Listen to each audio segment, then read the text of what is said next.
Hi guys, welcome back or welcome to DreamWorks Switch to Life. And in today's video, we are going to be reviewing the second season of Jurassic World Chaos Theory, as it literally released just yesterday as of the time I'm posting this. But with that in mind, this video will definitely contain spoilers for Season 1. If you haven't seen Season 1 of Chaos Theory, stop watching, go watch it right now, or feel free to check out my review that I made around that season. For now though, if you haven't seen Season 2, you can stick around. We will dive into spoilers later, but I'll say when. So I'm just going to say that I loved Season 2. It was extremely good.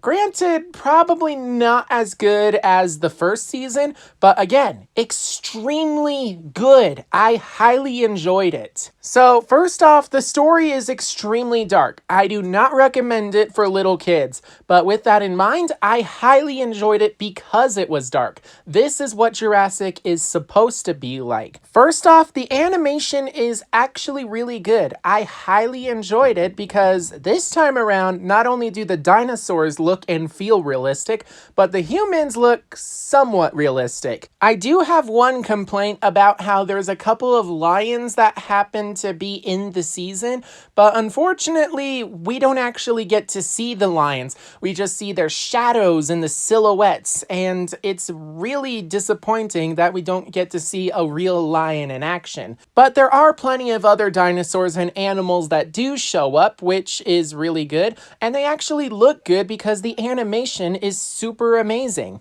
As for the voice acting, I highly enjoyed it, especially because they had a lot of emotion in their characters. We also got a lot of returning cast members, and while Kenji was portrayed by a different actor in the first season than his Camp Cretaceous counterpart, he did an amazing job there. But Brooklyn's voice actress, she didn't really get a chance to shine in the first season. So previously, Brooklyn was voiced by Jenna Ortega during the Camp Cretaceous TV show. But for Chaos Theory, I guess they just didn't have the budget to afford Jenna Ortega, so they replaced her voice actress with Kirsten Kelly. And what I really love is that Kirsten Kelly is actually an amputated person, meaning that, well, before the show even starts, Brooklyn actually loses her arm, and because of that, she's amputated. So I love how they have an amputated voice actor playing an amputated character. Now, this Brooklyn sounds a little bit different than what Jenna Ortega did for Camp Cretaceous, but again, you can blame that on the age of the character, and also the fact that this is supposed to be a completely different Brooklyn, because this is a post-traumatic stress Brooklyn, someone who's been on the run for a very long time. That's really cool.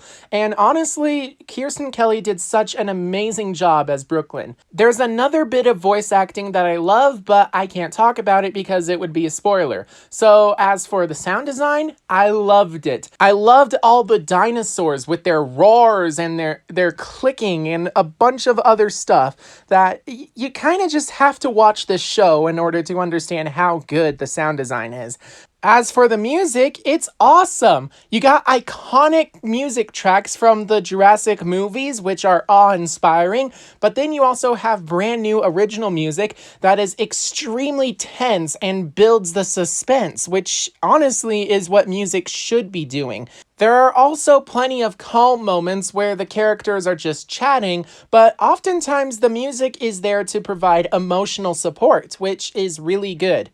And now it's time to dive into the story, and to be honest, I am very happy with what they managed to do in this one season. But to recap the previous season, the Nublar 5 think that Brooklyn is dead, so they are being manhunted for trying to look into her death. They managed to find who was tracking them, and they're using Atrociraptors, the same Atrociraptors from Jurassic World Dominion, with the exception of Red. Very important detail. They manage to track down the DPW agents who are smuggling dinosaurs, DPW being the Department of Protecting Wildlife, which is also responsible for protecting dinosaurs and capturing them and containing them so that they don't become a problem for humanity. But some of them are selling them on the black market, and there's even a broker. So the Nublar 5, after putting a stop to the smuggle raid, manage to sneak on board the boat,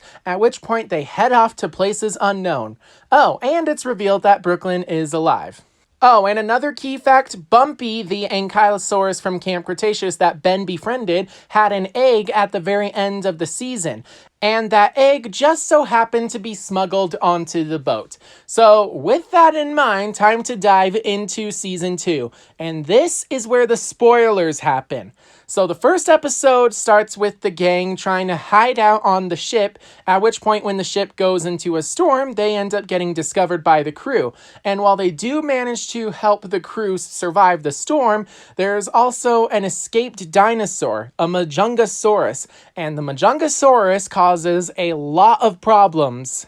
There's even a fire that puts an egg case in danger, which contains Bumpy's egg, and Kenji leaps into the fire, putting himself in danger to get it. Luckily, he does manage to save the eggs, and then the Nublar 5 get in a lifeboat, at which point they have no idea where they're headed. In episode 2, they end up in West Africa, Senegal to be exact. I'm pretty sure I'm pronouncing that country name wrong. But they come across a family of farmers, and it turns out that these farmers actually have a connection with dinosaurs. Unlike most people in America that sees dinosaurs as a nuisance, these people see the dinosaurs as something that can be befriended. They even have a pet gallimimus named Gaba, who they raised since he was a baby, and they also work with a bunch of stegosaurs to protect the farm from a bunch of the other more nasty dinosaurs, like a Suchomimus. But anyway, while all that's happening, the campers are struggling with their own personal problems. Kenji seems to have a bit of a death wish, and a big reason for that is because he's lost a lot of important people in his life. First his girlfriend Brooklyn, then he lost his father Daniel Kahn in the first season of the show, and because of that, he's been risking his life just so nobody else has to. Which, yeah, he's the first to rush into danger, which eventually is going to get him killed. But I do love that he's taking on a responsibility of caring for everybody around him, including the case of eggs that he rescued. Which leads to my next point. Ben isn't really focused on taking care of Bumpy's egg, which is really weird because Bumpy is pretty much his best friend, and he's basically gonna be a father to this baby ankylosaurus, and yet he doesn't really care about the egg. All he cares about is being on his phone 24/7. But he has a good reason for it. He was watching this video about a group called Dinosaur Liberation Now, and in the background, he thinks that he saw Brooklyn. So he does some research, and he even manages to text Brooklyn using her Dark Jurassic username, Esther Stone, which brings us to episode 3, which is literally just a flashback episode that takes place before the actual series even starts. It showcases what Brooklyn was up to leading up to the events of her death and what she did afterwards. We learn that she's trying to shut down the dinosaur smuggling business, which is like selling dinosaurs on the black market, and she's gone so deep into it that she's actually willing to buy and sell dinosaurs so that she can get close enough to the broker. Unfortunately, the broker caught on to her act and decided to kill her.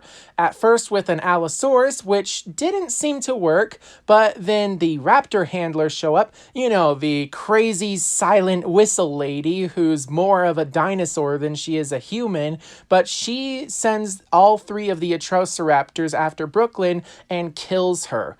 or at least that's what it looks like. It turns out that all that happened was she got her arm bitten off by one of the Atrociraptors, and so she was left to die thanks to blood loss. Luckily, she was saved by a DPW agent named Rena, who used to be Darius's boss. And we learned that she's actually part of Dark Jurassic with the username CleverGirl86.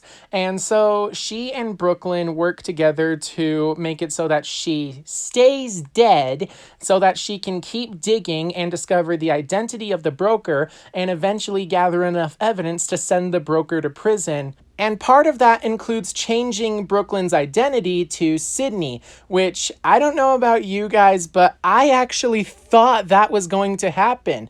I thought that Brooklyn was going to change her name, and if it was going to be anything, it was Sydney. I can't believe I was right! But that's when a rogue DPW agent shows up to the cabin and forces Brooklyn to go on the run. And so, flash forward to the present day in episode 4. She's currently working with the group called Dinosaur Liberation Now, or DLN. And I really loved the concept of DLN. Random citizens wearing raptor masks going around and freeing dinosaurs that are put in cages. Oftentimes from people who are selling them on the black market, but also from random good people who are just keeping these dinosaurs as farm animals or something like that.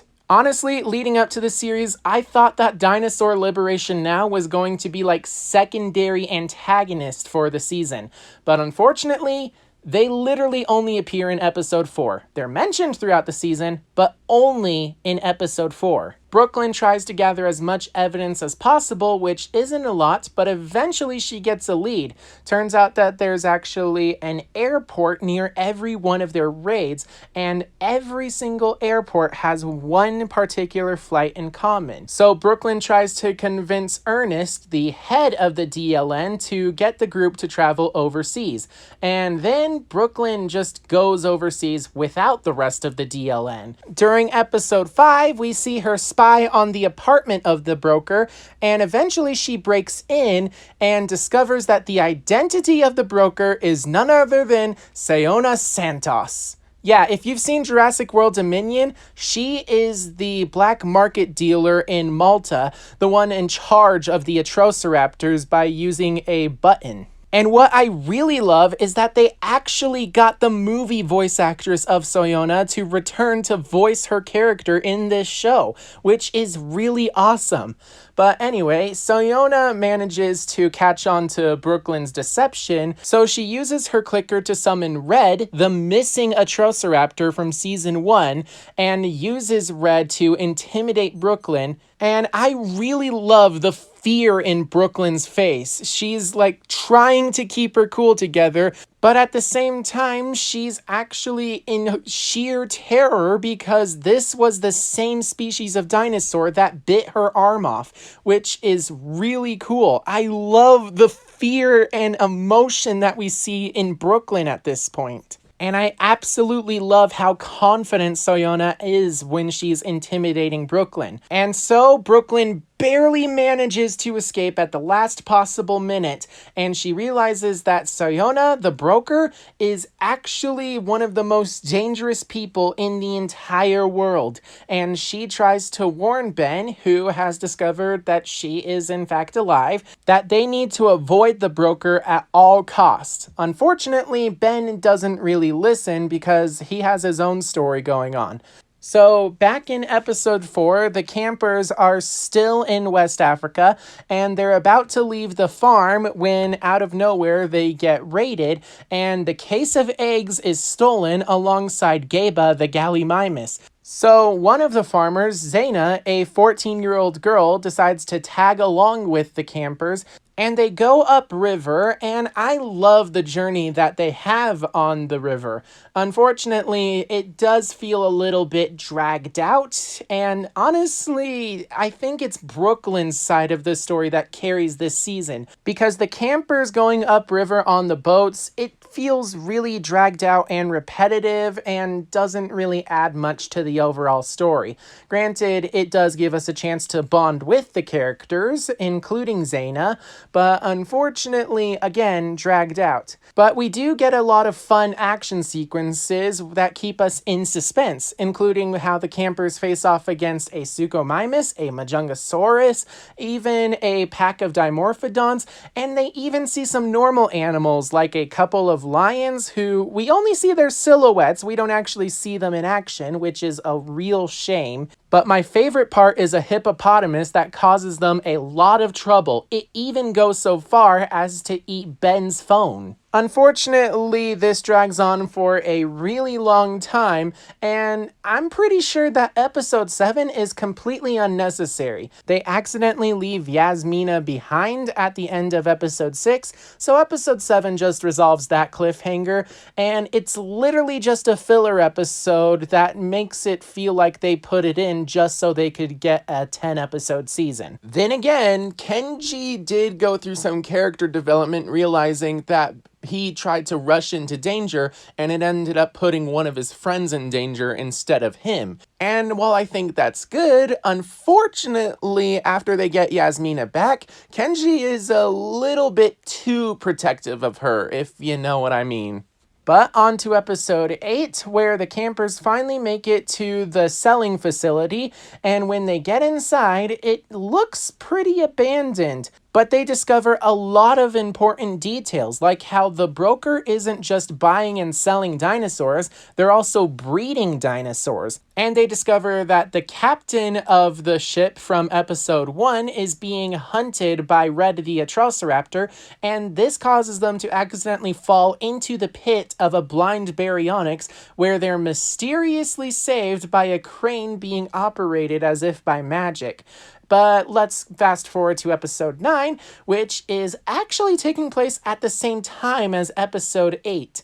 So Brooklyn decided to sneak back into Sayona's apartment, at which point she manages to take Sayona's remote control and uses Red to intimidate Sayona Santos into letting Brooklyn tag along and work with Sayona to sell all of the dinosaurs. They take a private jet down to West Africa, where they go to the facility, and they discover that a lot of the dinosaurs in the facility are being let loose on the grounds. And the reason for that is that there aren't really a lot of the facility operators to keep the dinosaurs in check. And a big reason for that is that Dr. Sar, who is basically the scientist of the facility and in charge of creating brand new experiments with dinosaurs, even going so far as to genetically remove the eyes of a baryonyx before it's even hatched. This forces the baryonyx to rely on smell and sound, and it even learns to echolocate. It's evil because he's genetically modifying eggs before they even have a chance to get born. And that's not even the tip of the iceberg. He's actually using the facility operators as part of the experiments. They're test subjects so that he can use them as guinea pigs to test out his new dinosaur monster hybrids, which is really unsettling. He shows no remorse whatsoever. So Sayona Santos and Dr. Sar get into a fight. Dr. Sar falls into the pit of the blind baryonyx, at which point he's chased off screen where he's supposedly eaten. And so Brooklyn and Sayona come up with a new plan to shut down this entire facility, blow it up to smithereens, and then move on to Sayona's next phase of her master plan. So Brooklyn separates herself from Sayona and then sees that the new Blar 5 are actually in the facility, and she operates the crane to make it so that they are saved from the blind baryonyx. And then she goes to another room where she grabs the case of dinosaur eggs, including Bumpy's egg, and it's there that she reunites with Ben in person for the first time ever. And Ben is shocked to see her. But even worse is that Kenji is watching from another room in a one-way window, and he sees that Brooklyn is alive and that Ben knew the entire time. And I love how at first he's just shocked and appalled and doesn't know know what to do. And then he gets angry at Ben for keeping Brooklyn being alive a secret from the rest of the team. And also, the campers reunite with Gaba the Gallimimus, and when they do, they're locked in the container with Gaba, and looking out the windows, they see Brooklyn is alive and the one who operated the crane to save them, so everybody knows that Brooklyn is alive now. So Brooklyn, with the case of dinosaur eggs, reunites with Sayona Santos, and they're about to leave the facility when Dr. Sar shows up out of nowhere and reveals that he actually has full control over his blind baryonyx, and he uses the baryonyx to sick it on Sayona, and then Sayona uses her clicker to sick Red the Atrociraptor on Dr. Sar, and unfortunately Dr. Sar manages to snap his fingers to control the blind baryonyx to attack Red, and that's where things get interesting.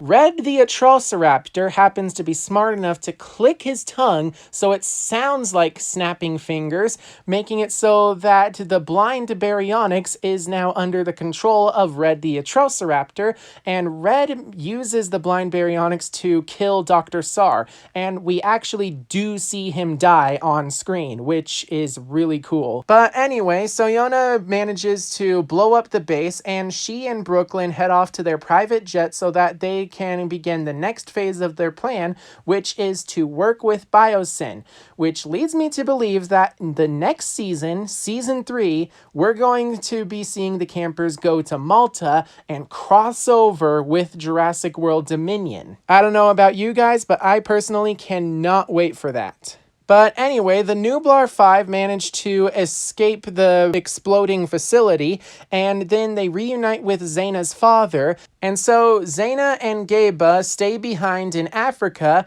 while the Nublar 5 head to the airport and try to get one last glimpse of Brooklyn, and they manage to reunite with her and have a very heartbreaking reunion where Brooklyn admits that she's not the same person, and she takes the case of eggs onto the private jet, but just before the door closes, Ben tells Brooklyn that Bumpy's egg is in that case, and they ask if they can have it. Brooklyn gets on the jet and Sayona checks the case and there is an egg missing, but she doesn't seem too upset about it because Brooklyn says that with the egg gone, the campers will no longer bother them. And then the jet flies off. Sayona and Brooklyn are going to parts unknown, most likely Malta because this is supposed to lead up to Jurassic World Dominion, and the campers are left behind in Africa, and that's how the season ends.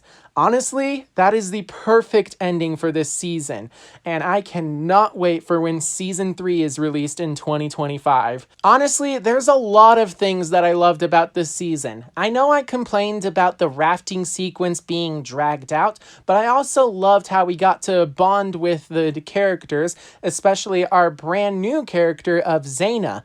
And I also love how Zaina has her own pet dinosaur, a Gallimimus named Gaba, which is really awesome. But I especially loved Brooklyn's side of the story, where we see what she's been up to this entire time and how she's trying to solve the mystery of who the broker is, and when she does, now she's being forced to work with the broker, or she could die, or the people she loves could die, which is really scary for her because she's being around the Atrociraptor Red, which is the reason that she lost her arm in the first place. So there's fear in her eyes the entire time, even though she's trying to be confident, which is really cool. I also love how much this series changes the lore of the Jurassic universe, and I love how it makes me so excited for when Season 3 is released.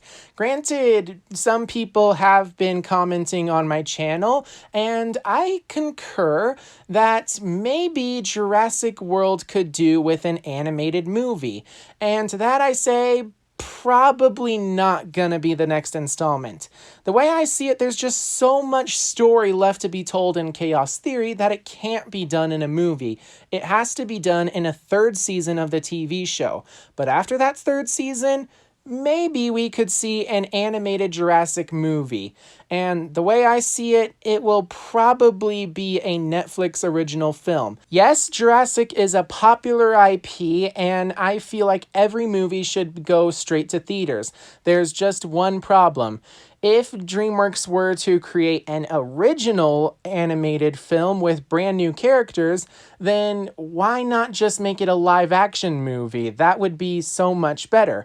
But then if they wanted to continue the story of the campers, they couldn't release it theatrically because in order to understand who the campers are, you have to watch 2 separate TV shows exclusive to Netflix. So the way I see it, we'll either get an animated Jurassic movie that's a Netflix original film that will continue the story of the Nublar 6 after Jurassic World Chaos Theory, or we're not going to get an animated movie at all. But anyway, back to the season. Honestly, I had a lot of gripes with it, but I still think that this season is really awesome.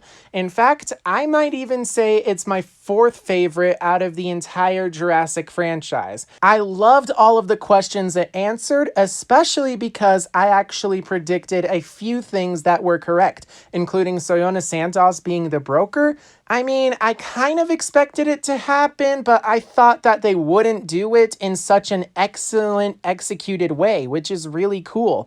And as for being excited for season 3, this season sets up a lot of story, and I cannot wait for when season 3 releases in 2025.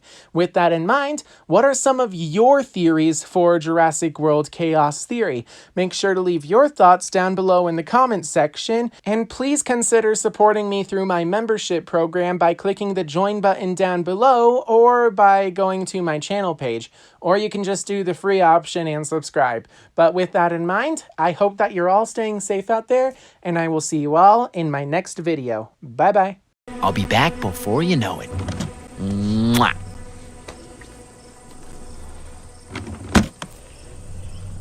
Shut up. Let's just move the dinos. I did not say a word.